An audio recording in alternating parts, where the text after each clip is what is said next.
Helo, dwi ar y funud yn gegin yn JMJ a fy enw I ydy Gwion Rowlands a nes I astudio chwaraeon am 2 blynedd yn Bangor, graddio ychydig misoedd yn ôl a digwydd bod es I am swydd llywydd MCB 2024 I 2025.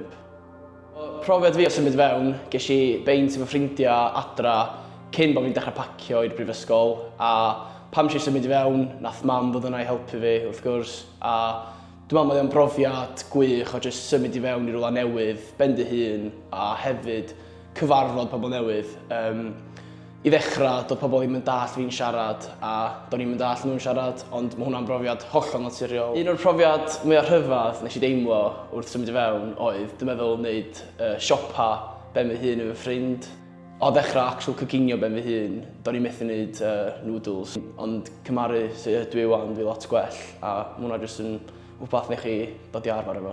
Nes I weld hefyd pan o'n i'n byw yn JMJ bod pobl eraill yn coginio fe'i gilydd a bod un person gwahanol yn cymryd twrn I goginio. Felly, efo Setlo fewn, fyddech chi'n cyfarfod fflat newydd a un gair o gymorth gen fi ydy, os da chi ddim yn hapus efo'r criw, yn Bangor, peidiwch â poeni, oherwydd da chi'n gwneud gymaint o ffrindiau tu allan i'r fflat, mae pawb yn mixio, so felly da chi'n gorfod poeni bod chi just yn gorfod wneud efo fflat chi.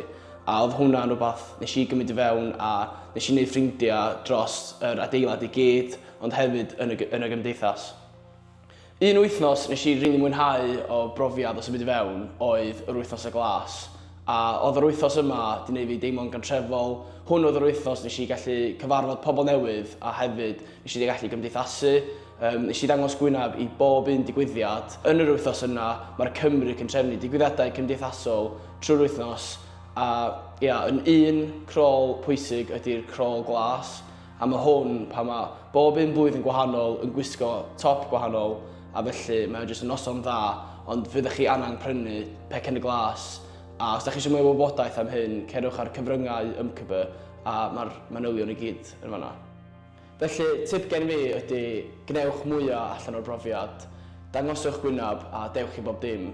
Da ni'n trefnu digon o digwyddiadau chwaraeon, digwyddiadau cymdeithasol a digwyddiadau mynd allan. So mae'r brofiad o byw yn JMJ yn gallu bod yn un cweit prysur.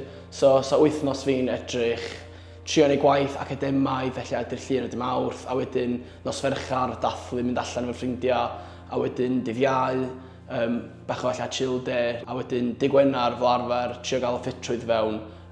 Mae'r gym am ddim ac oedd hwnna'n briliant, ac hefyd just dal fyny efo gwaith sy'n hollol bwysig.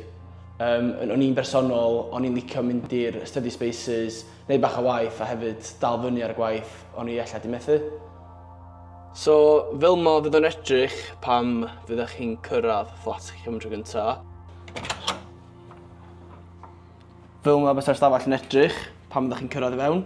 Wrth gwrs, fyddech chi angen dod â stwff gwely, lot o stwff ella neu gwaith ar y desg, ond hefyd stwff i'r bathroom. So, hwn ydy'r profiad o fyw yn JMJ a gewch chi amser gwych, honestly, mae o'n class.